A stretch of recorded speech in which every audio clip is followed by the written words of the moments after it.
Let's get started. Welcome, everyone. Looks like we have a good group, maybe about a dozen of you or so. And hopefully you're all here to learn about the School of Education's teacher preparation programs in the School of Ed. And sorry about the little ding-dongs and things as we let people into the waiting room. You're all familiar with Zoom, so that should be normal, right? What we've learned to live with. So I'm going to just do an overview today. I'm just really excited to see you all. We'll see your names anyway. See some of you, see your names. We're going to kind of go over the elementary program, the secondary program, the special ed program, the various ways you can get one of those 3 credentials in the state of California, and then including some of the added authorizations, bilingual, and that type of thing. And all of the just depending on where you're coming from and what your background is and what you're doing right now in your life, there could be a different way that you could get one of those 3 credentials and a master's degree. So that's what we're going to cover tonight. Can everyone thumbs up? You can see the screen, right? It says Loyola Marymount School of Ed. Yay. Thank you for the thumbs. All right, so hopefully it is on my other screen. So if you see me looking sideways, that's why I'm just trying to make sure that I'm on the right path. All right, so let's just start with the basics. School of Ed, mission and goals: lifelong learning, education of the whole person, service and justice, and then we have this motto that we've had for 20 years that just really resonates with us, and that is respect, educate, advocate, and lead. And so this is not something new for us. This is something that we are very much fully embodied with, and including just giving some more emphasis today to diversity, equity, and inclusion. These, again, not new, not a new part of our nomenclature, but just a very much a part of our being. And so we've kind of tried to put that a little bit more into words about, really fostering an understanding of social inequities, reducing institutional barriers, and fostering an inclusive culture for all of us here at LMU and all of us in the K-12 world, or any individuals we encounter in our lives. So there's that. I love LMU. I've been here forever, but let me just give you a few benefits of being a student here. I was a student here once, 20 something years ago. Really small class sizes in our teacher prep program, 15 to 25 students max, really highly individualized attention. You get to know your professors, your advisor, they know all about you. They make sure they're helping you with whatever comes your way. Our expert faculty come from the K-12 world, either from public and charter schools or for private or Catholic schools, depending on the program and what their background is. You do direct clinical, we call it clinical practice. Some people call it field work. Some people call it student teaching, but basically it is actually in the field. It's not something just you learn in the classroom. Some of our programs are what we call our traditional or hybrid, which means part in person, part online, but then we also have some programs that are online. It just kind of depends on what program you're in as to what the modality might be. We'll get into that a little bit later. Classes are late afternoon, evening. Some programs even have Saturday classes, but it depends on which program you qualify for with your experience and background. Everything's graduate level. All programs have at least 20% scholarship available. So there's lots of things. And I would normally say in a presentation, putting your questions in chat. What I'm going to ask you to do is write down your questions, and we're going to have a nice long Q&A session. Teacher credentialing is a little bit complex in the state of California. So I probably get to your answers before the presentation is over, and then we can kind of concentrate on some of the other questions. So I apologize for that, because I do like a little bit of interaction. But so to repeat, elementary is called the multiple subject teaching credential in California. Secondary is called a single subject. The reason for this, of course, is that in an elementary classroom, you teach many subjects. You teach art, you teach reading, you teach math, you teach science. So they call that multiple subjects. In the single subject classroom, you usually only teach one subject. So you might be teaching middle or high school, but you're teaching history all day long, or you're teaching math all day long. So it's a single subject. So that's what the difference in the credentials mean. And then for special education, we offer the mild moderate, which is called Education Specialist Instruction Credential for students with mild and moderate disabilities. For the purposes of this presentation, I'm going to stick with the words we know the most: elementary, secondary, special ed, right? Those are the 3 credentials we offer. Doesn't matter what program of the dozens we offer, but these are the end goal: elementary, secondary, special ed credential, okay? We also have added bilingual teaching authorization that you can get either in Mandarin or Spanish. We have an added teaching authorization in reading and literacy, and then for those that are private school practitioners and don't need CTC certification, which is California certification, we offer a certificate in inclusive teaching. So that's kind of the basics: 3 credentials and some added stuff. Okay, now we get into the little bit of the nitty gritty. So we have 3 basic avenues that you could come in to earn one of those 3 credentials. Traditional, which is probably what 90% of our students do, and what most of you here are probably for, is you're not teaching currently, you're not a full-time teacher already in your own classroom, and you would like to be, for your clinical practice, in a classroom as a student teacher, is what it was traditionally called. And there's a mentor teacher, this is their classroom, and they help you designing a teaching experiences. It's the program I went through when I got my teaching credential. And so there's a lot of guidance and instruction within a classroom.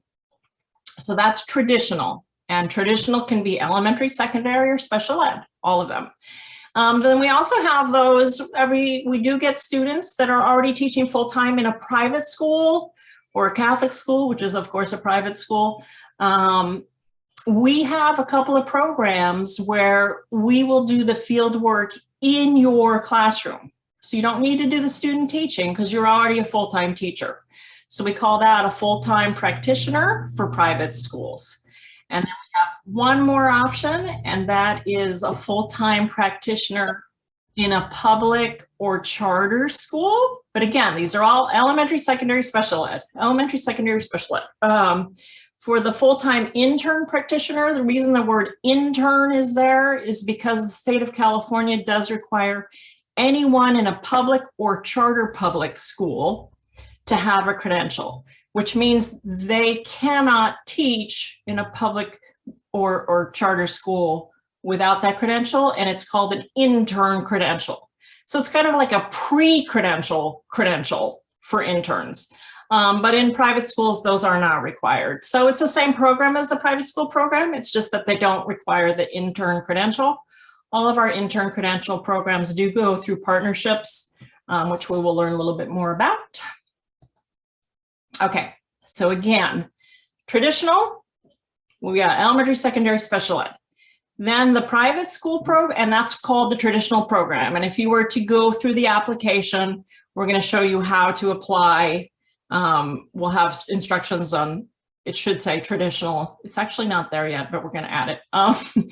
And then full-time practitioner for private schools. Again, elementary, secondary, special ed. Going to keep repeating that. The programs for this are Los Angeles, other, Northern California, other. It just means any private school, we lump you in there. But then we also have a program specific for Catholic private schools. We call that CAST, Catholic Archdiocesan School Teachers. So if you're already teaching in a Catholic school, we would have you go through the CAST program. It would be the most beneficial for you. Or for people that want to teach or do their teaching or experience in a Catholic school, but they don't have a job, but they're interested in something that also provides housing and community support. That's our Place Corps program, Partners in Los Angeles Catholic Education. Okay, and then for the intern ones, that's for the charter and public schools. Most of you in this room would not be in that category because you would be coming through that partnership. So we have partnerships. There's a little list there: Green Dot, KIPP, Puck, Seneca, Wonderful Schools for America, LA. If you're employed at one of those schools or you get a job at one of those schools, they would refer you to us at that time. So we're gonna not talk about that one so much, but it's all the same information. So again, elementary, secondary, special ed, the program's the same. Okay, so the full-time practitioner for private schools, this was the, these are on Saturdays. This is a Saturday program. It's 100% online. And then your student or your clinical practice is within your own classroom. Like I said, LA Other is for any school other than a Catholic school. NorCal Other, any school, private school other than a Catholic school. CAST is for Catholic schools. There's LA and Northern California programs. And then PlayScore, where we provide housing as well. Okay, so now I'm gonna take a little pause there, because when we get to the teacher programs, we're gonna switch back to traditional. I promise we're gonna learn all about traditional in a minute. But there's 2 tracks into traditional, and 1 track means you've met all these requirements on the screen before you enter the program. So every program in the state of California for teaching requires these. It's just the California requirements. It has nothing to do with us or another school. This is what California requires. So if you have these, you can enter the option that says you've met all the CTC requirements. If you don't have these, you can enter an option that lets you take a little bit more time while you're gaining these. So you'll see the difference as we go through, but basically basic skills, reading, writing, math. Most people meet this through coursework or through an ACT or an SAT exam. You can mix and match. You can meet reading through a course and writing through an ACT exam and math through the CBEST exam, which people take as well, although it's less common now that they've opened it up for coursework and ACT and SAT scores, which is super exciting. Most people with a bachelor's degree will meet the basic skills requirements with coursework you've had. Okay, subject matter competency. This is the subject that you will teach. In elementary school, since you're teaching a variety of subjects, it's called multiple subjects. And California does accept a bachelor's degree in liberal studies to meet that competency. It's not a bachelor's degree in liberal arts. There's a whole slew of categories for liberal arts. It has to be very specific. A bachelor's degree in liberal studies, which is very specific to elementary school teaching. You learn all about children in that program. Single subject, as long as it's an approved subject by CTC, your bachelor's degree meets it. Say it's a bachelor's degree in chemistry. Then you're now approved to have subject matter in chemistry. Unfortunately, there isn't one for history, poli-sci, social sciences, and that's a really common category. There isn't an approved bachelor's degree in that, so that usually flips over to that CSET exam, which is California Subject Matter Competency Exams, and I'm not sure exactly what it stands for, but it's close enough. Special ed follows the elementary or secondary. If you're special ed with an emphasis in elementary, you follow the elementary pathway exams or bachelor's degree, and if you're special ed secondary, you follow the same requirements for secondary. So it's kind of like a part of the thing. Certificate of clearance, this is fingerprinting, live scan. Oops, I went, oh well, let's go back. CTC for fingerprinting, live scan. Some people have already been fingerprinted for their job at a preschool or something. Usually that did not go through CTC, so you'd still need to do it, but there is a ways to look that up. We can walk you through. US Constitution, usually you've had a course in that. It had to be a course in US history sometime around when the Constitution was being made in order to meet that requirement. If not, some people took later US history. For some reason, it doesn't count. It's one of those things, but there's a really simple online exam that you can do offered by a variety of universities. It's less than $100. And then for traditional programs, so getting back to traditional, because we didn't hire you to teach in that school, so we're not that school employer. We do require that you get your TB negative test within 12 months of doing that place. So we're guaranteeing to the school that you have a negative TB test. And I think we all understand that a little bit more now with this pandemic coming to a close. All right, traditional. So here's the outline for a traditional program. Option 1, that's with all those requirements already met by the time you start the program. And the program starts in summer session 2, which is usually the last week of June. I want to say this year it's June 27th. If you do that, you begin in summer 2. By the end of that first year, which is summer, fall, spring, you have a teaching credential. You don't have a master's yet, but you have a teaching credential. And in year 2, if you wanted to, you could begin teaching in your own classroom because you're certified and have a credential. And then in year 2, you would do your master's degree coursework. You can do the credential only. You can do it combined, which is what we highly recommend for a variety of reasons, including better financial aid and better salary after you're done. And of course, an MA never goes away. It stays with you for life, which is woohoo, awesome, no matter what career you choose. That is that. Option 2 means you haven't met, it could be even one of those CTC requirements. Usually it's subject matter. That tends to be the longer one to meet. We do have time here, right? Because classes don't start till June. So you can be admitted, but if you don't finish it by the time classes start, we'd have to delay your enrollment to fall because option 2 begins in fall. And option 2 means you do your course, a little bit of coursework, but you don't start clinical practice yet. And then you take some of your master's coursework. And then what we're doing basically is delaying your clinical practice until you've met those requirements. So you get both the credential and the MA by the end of year 2, but it's not like you complete one cleanly in that first year and one cleanly in the second year. It's all mixed together. And so you complete both by the end of the second year. About 1.5 years for the credential and 2 years for the coursework. Okay. Everyone keeping up? Well, take a breath. Okay. So that's traditional.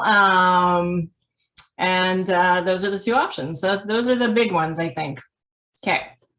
Then the Masters of Arts. So that is the additional coursework for elementary and secondary. So this page is only about elementary and secondary. It's not about special ed right now. It's elementary and secondary. For the master's, that goes with one of those credentials. The clinical practice units do not apply actually to the master's degree, but it is, you complete it in year 2, you're, like I said, higher on the salary scale, blah, blah, blah. Basically, you do your credential coursework, then you select a focus or concentration in one of those 4 areas: policy and administration, digital learning, literacy, or language and culture. If you're planning on getting the bilingual authorization, obviously you're going to want to do the language and culture. You're going to kill 2 birds with 1 stone. You're going to get your master's and your bilingual authorization at the same time. So win-win.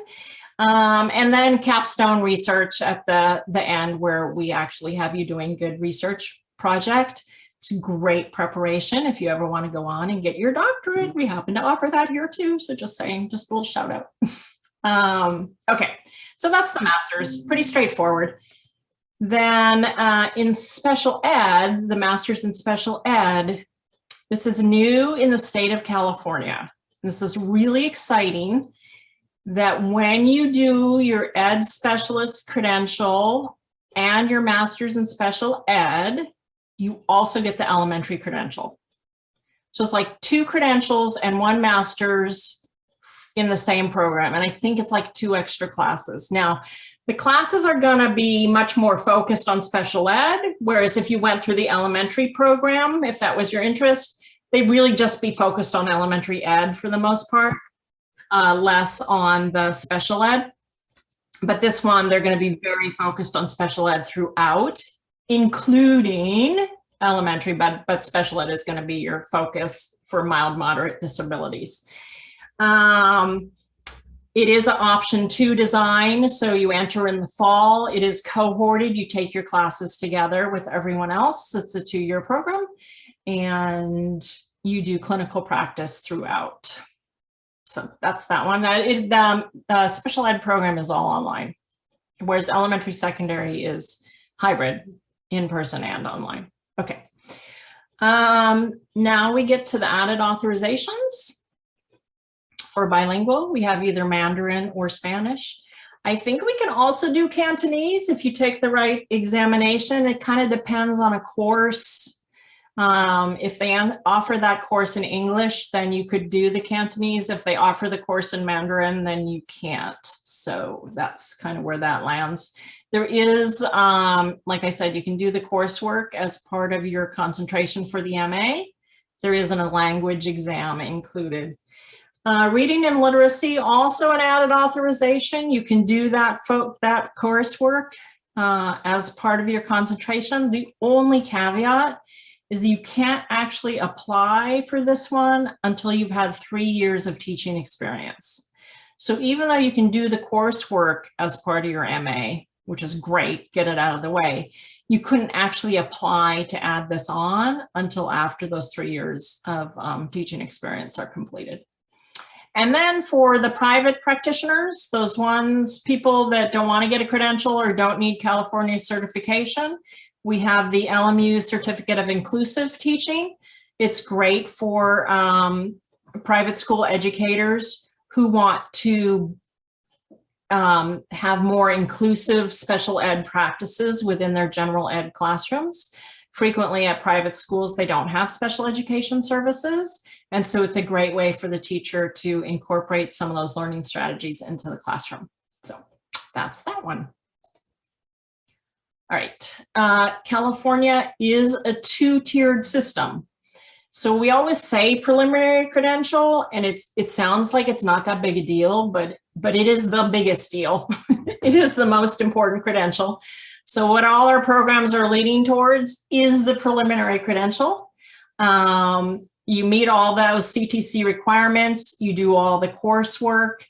There's also a thing called a RECA exam, but you do it at the end. It's an easy exam. And then the university, in this case LMU, recommends you to the state of California for that credential. That's the big piece. Can't get that credential through a university without that. And it authorizes you to teach in public and public charter schools, and it's valid for 5 years. Most private schools, some private schools require a credential, but many do not. So this is what, so then you have 5 years to do tier 2 or the clear credential. The clear credential is called an induction program. It's mentoring. It's usually like 3 units, 1-1-1, where someone mentors you in your teaching experience. Most districts offer this program. Those that don't, you can take it through the LA County Office of Education. Sometimes you can take it through extension programs like at UCLA and whatnot. But so the induction is really just mentoring over your first, it's like beginning teacher support, which is when you need the most support, because let's face it, you know, you're in a classroom going, what do I do today? So that's how credentials work. So LMU, you're getting your preliminary credential, which is the hard part. All our admission requirements are basically the same. There's a statement of intent, official transcript showing your bachelor's degree or international equivalency of a regional accredited bachelor's degree, letters of recommendation. I think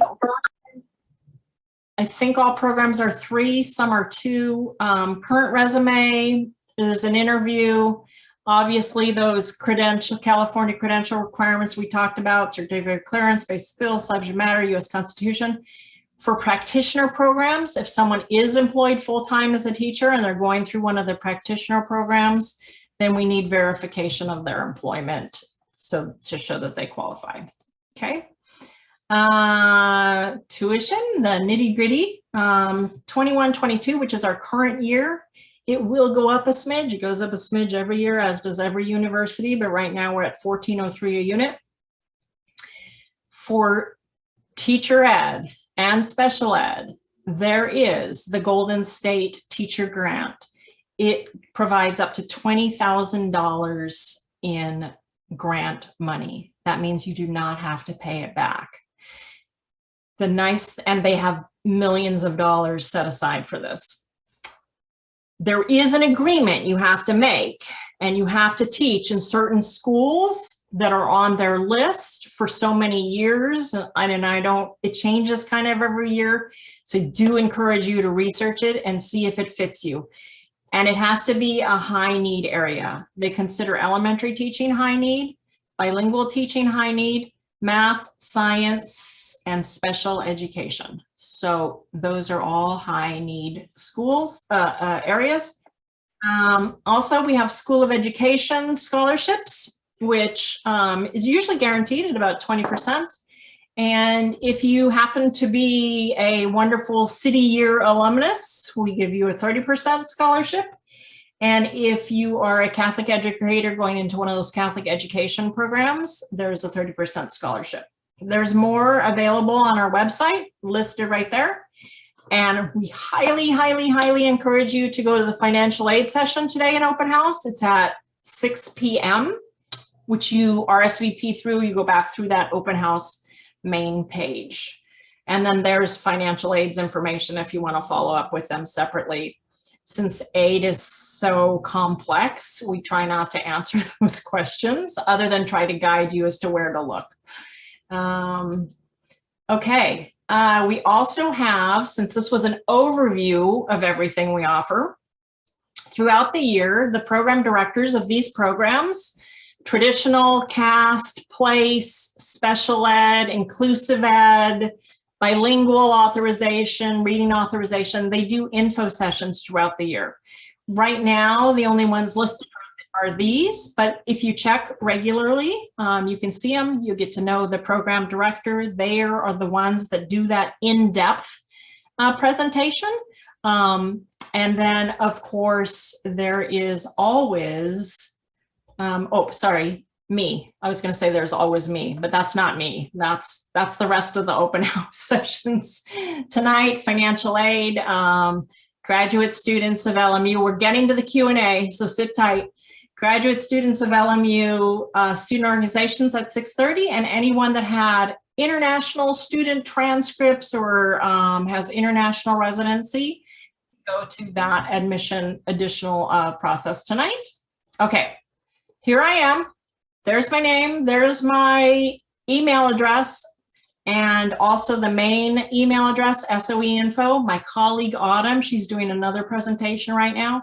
We're both available all the time. Well, not at night, and weekends, let's be real, but we're both available to answer your questions. And trust me, we've seen them all. We're happy to answer them. It is kind of a confusing, complex world in teacher ed. And so speaking of that, speaking of questions, let's turn it over. If anyone wants to put questions in the chat or raise their hand, I will happily answer them. We have a whole half hour left, so this is awesome. Don't be shy about taking up any amount of time. Hello. Hi, Carolyn. How are you? Good. How are you? Good, thanks. So just a quick question about applying. So right now I am a high school teacher in a Catholic school, and you had said you need a verification of your employment during the application process. Could you give an example of what satisfies that requirement? Sure. There's actually a little form that we have that you just have someone, your principal or assistant principal, or however your school operates, someone in the front office just say, I promise this person you are employed full-time here at this school. Sounds good. Thank you. You're welcome.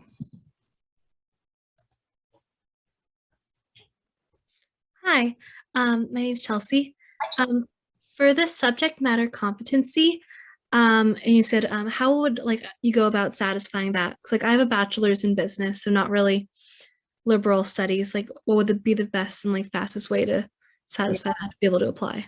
Yeah, for business, unfortunately, there's no easy way, but there is a straightforward way, and that is you would be taking the CSAT exams. There'll be 3 of them. What subject, do you know? Do you have? It would be I want to be like a kindergarten through like third grade teachers. Okay, so you have to be doing the multiple subject exams. And there's, we have an info packet that'll have links to all of that, but also the CTC website. If you just type in CSAT exams, it tells you the 3 exams you need. There's practice exams there, sample questions, that type of thing. You can take them one at a time. You can take them all 3 at once. It's kind of up to you. But as long as you pass them, then you are considered to have met your subject matter competency. And they do offer them online. They also offer them in person at some places. So I think they run pretty regularly, at least every month. Okay, thank you so much. And saw that it was like if you do the early program, you can do it in 2 years. Mhm. And it's mentioned something about the master's program being online. Is that it would be like fully online?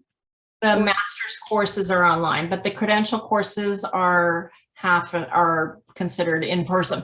When it's a hybrid class, it just means that you meet 60% of the time in person and 40% online. Got it. Got it. Thank you. Great questions. I have another one if Of it's an course. okay moment to ask. So I was wondering if this has been done before. Is it possible for one's focus to be policy and administration, but on top of that, get the bilingual authorization? Or would that just not work out? No, it can definitely work out. It's just more coursework for you. Okay. So yeah, you can do policy administration as your MA, and then you can even finish your MA and then enter the bilingual program separately or do them kind of concurrently, up to you. Yeah. Great. Thank you so much. That's very helpful.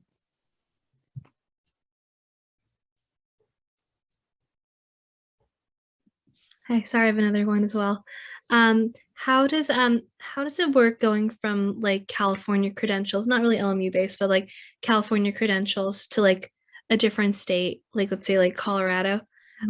How would like are they like transferable or I don't know. Yeah. So we can't guarantee. You actually have to ask. So it helps if you know the state you might land in to check with their teacher credentialing. But California has some of the strictest credentialing laws across the United States. So almost all states, last I heard, take it. It's called a reciprocity agreement. Some states might say, oh, we take it for a year, but then you actually have to take a class in, this is what California would say to someone, say from New York. We'll accept your New York credential for a year, but you have to take a 1 course in English language learning. Great. And so then the person then turns it into preliminary. So the same works the reverse. You might go there and they say, oh, but we really require you to take another course in US history or in Nevada history or Colorado history, and then you get your credential. But for most, it's pretty clean. It's not a lot. But again, I can't speak for another state. I only know California. Got it. Thank you so much. That's also a great question, though. Get that one a lot.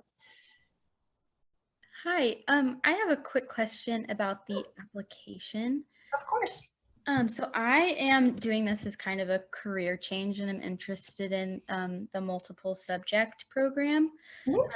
And I noticed on the application, there's a verification of 20 hours of experience working with children. Since this is a career change, I do have that experience, but it was around 5 years ago and it was volunteer experience. Is that going to work with the application? Absolutely. There's no time limit on your prior experience working with children with truth.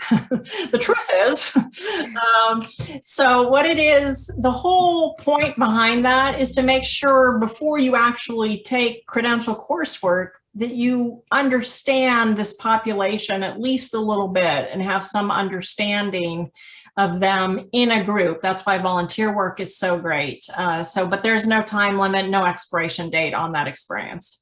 Okay, great. Thank you. Yeah, Carolyn. This might be a silly question, but just to double check, if you're already in the classroom, do those working hours teaching count towards the 20 hours of experience? Yeah, if you're already a full-time practitioner, actually that requirement is not for you. Okay, great. Yeah. Thank you. And hi, I have a question about the international students requirement. Okay. I'm living outside of California, and I'm from Taiwan, and I'm highly interested about education program with multiple subject, but it's difficult for me to apply the fingerprint and that part. So what about, how can I improve that? Yes, good question. Don't do them now. So it is so hard to get fingerprints done, even if you're out of state. I mean, even if you're in Arizona or, Colorado, definitely if you're international, wait till you get to California. We will not require that process until you get here. It's a very fast process once you're here, like about a month. But if you're out of state, it could take 6 months, if ever. Like, it could just get lost. So we really do not encourage anyone to do that internationally. Just hold off on that. We know that you can't do it. We understand that. You don't even need to really tell us. We just automatically kind of put a hold on it. Oh, okay. So what else in other requirements for international students need? You also are going to have trouble with the exams because unless you can take them online. And so you probably would want to go into that option 2 so that it gives you more time you can start taking classes while you're still working on the requirements. That would be your best option, because I know by the time you get a visa and everything to get here, they're not going to let you get here 2 months early, right? So you would want to go with that option 2. You enter, you start taking classes, and then you do your tests and those requirements while you're in that first semester of your coursework. Oh, okay. Thank you. It's really helpful. Thank you. Welcome.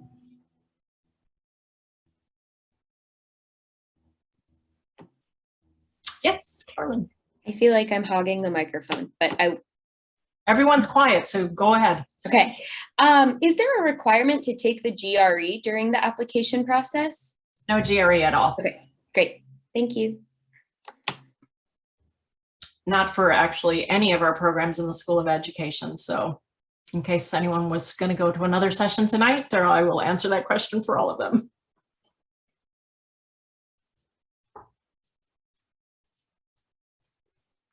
I had a question as well.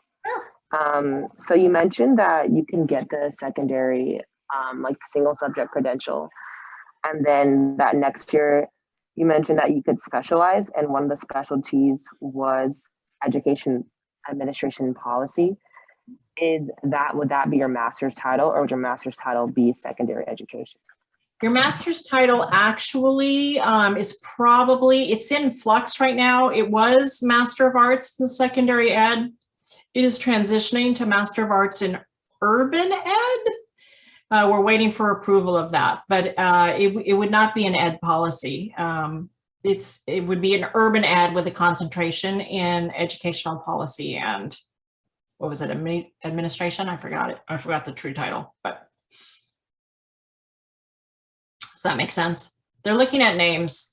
They have several options, MA in urban ed, an MA in transformative ed, and an MA in educational studies. So, but it looks like urban ed is winning. Okay, and are they like completely changing the title of secondary education master's name? Is that what they're doing, or are they changing the title based off of what your concentration is for that second year? Just because of secondary ed. The traditional program is changing. So this, what I've presented, is a complete redesign from what it was. So if you'd entered last year, your MA would be in secondary ed.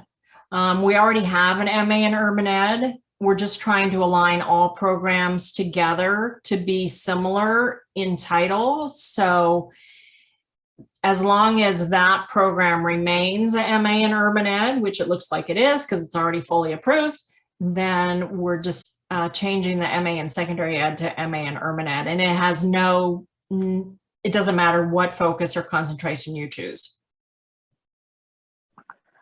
Interesting. Yeah, so previously you couldn't do the credential in 1 year and the MA in 1 year. It was all completely combined, and to get the MA, it was just one more course. So that was a lot of coursework for a credential. So they really divided it up and tried to really concentrate on the teaching aspect, which is the credential, and the theory aspect or the research aspect, which is the MA. And so they're wanting that to reflect, you know, sort of our whole mission and goals and diversity, equity, inclusion, and make that into an urban ed. I mean, we already offer it for our practitioners, so now they want to offer it also for the traditional students.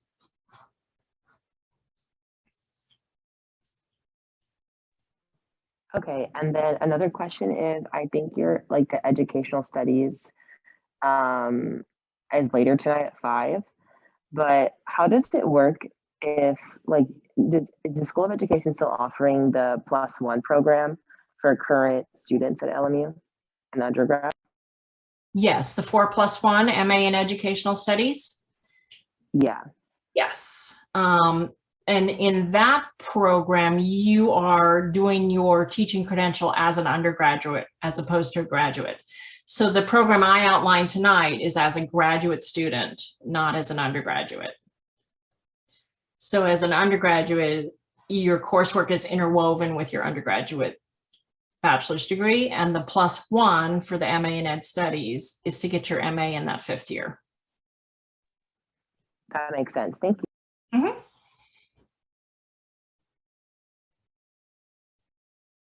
You guys are asking me some tough questions. Keeping me on my toes here. So for the elementary education, I have to take the CSET multiple subjects test, and that has 3 subtests. Yes.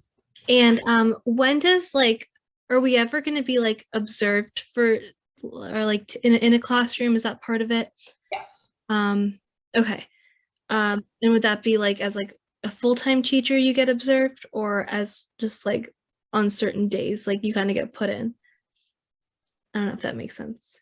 Okay, you stumped me. Okay, so right now, no, it's the same because it's traditional, it's student teaching. You're full-time in that classroom with the mentor teacher, but it's the mentor teacher's classroom and you're learning as you go. Like you might have a group that you do in the beginning, or, you know, a lesson or two, and then gradually that mentor teacher is turning over more and more responsibility to you and observing you, as well as there's an LMU supervisor coming in once every couple of weeks to watch you do like a, you know, a star lesson that you've chosen that you want them to see.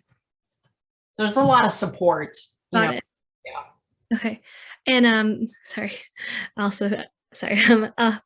So if like the online, the master's is online for that coursework, would it be possible to do like the first year here in California and then move and finish the master's somewhere else?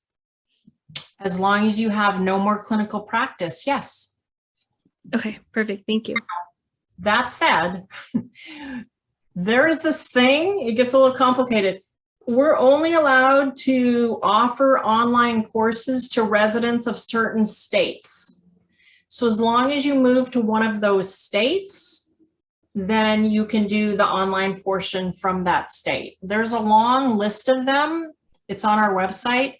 And we're adding more and more all the time, but would it be Colorado? Yeah. Cheryl, Hugo, do you know if Colorado's on that list? She's giving me a thumbs up.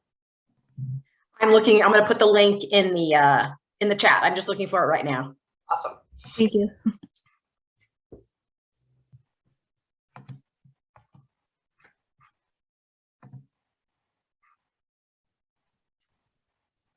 And international students are automatically included in that. Can do their master's if they've already finished, if there's no more clinical practice. If there's any clinical practice at all, or that credential's not complete, you have to be in California. Colorado is one of the states that we have the agreement with. Yay! Thank you. We have almost all of them now. There's a few we still don't have, but there's a good majority of them. Great. Oh, there's someone in the chat. Oh, that was you, Cheryl, putting That was me. link. Okay, great. All right, so we have about 10 more minutes for any other questions. And like I said, feel free to email me if you don't want to put a question out in front of everyone. That's fine. Myself or Autumn or SOE Info. Our website has a lot of information. We have a link to ask for a detailed information packet, which is like a 8 or 9 page document, which tells you everything you wanted to know and more. It's a little dense reading, but it does get the details in there. And our admissions is rolling. So we do process applications as they come in. Usually within a month, the program director holds interviews every month. So we can get you processed pretty quickly so that you kind of know what you're doing with your life, right? Oh, I just posted the link to the inquiry form in case anybody wants it. They can go and then they'll get an email within usually an hour or so with the information packet. May I ask one last question about rolling admissions? of course. Does that mean you're able to submit an application after April 1st, or it's rolling due by April 1st? Both. Okay. That's the easy answer. Well, we prefer that you apply before April 1st. Okay. Because it's harder to process at the last minute. We continue to process and review applications ongoing. Okay, great. Thank you so much. And is April 1st the deadline for the Option 1 summer program? I feel like we pushed it back to May, but I don't have that in front of me right now. I can do a follow-up though and let you know. The link to in the detailed program info packet, the latest version hasn't been up. There's a link in there, and the latest version, it's pulling the older version.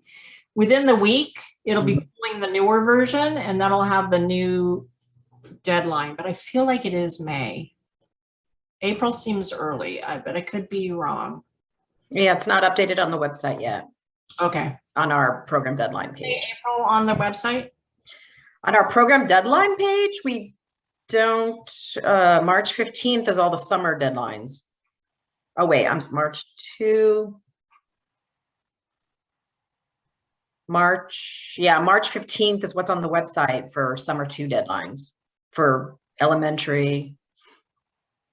Okay, so it's definitely April 1st or beyond. Okay. If that helps. So I knew someone was gonna choke me up sooner or later.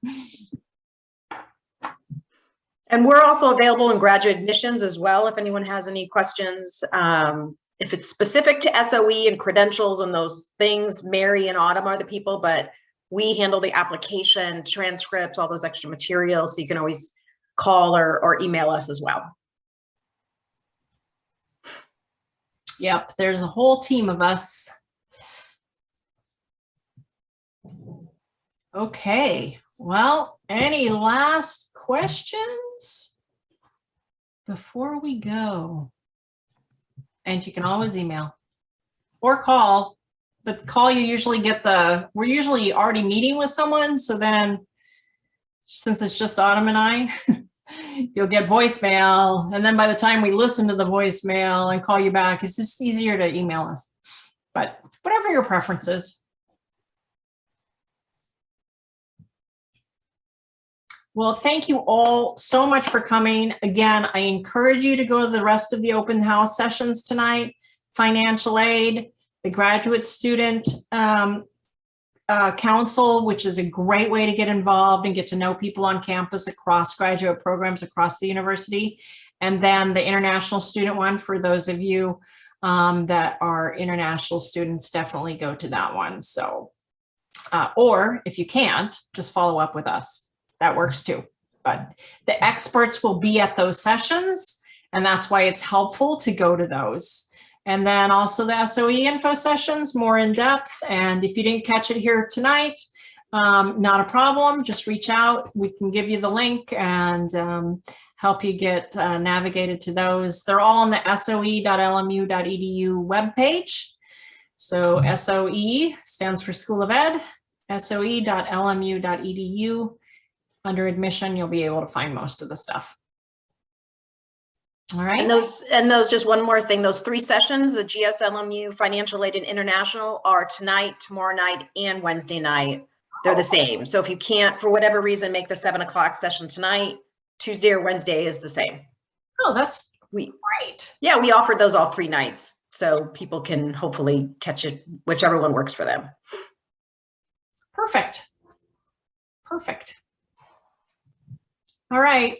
Well, it was good meeting you all, and have a great rest of your night. Maybe you can get a break before your next session. And I look forward to seeing your names come across the applications or Thank you. the emails.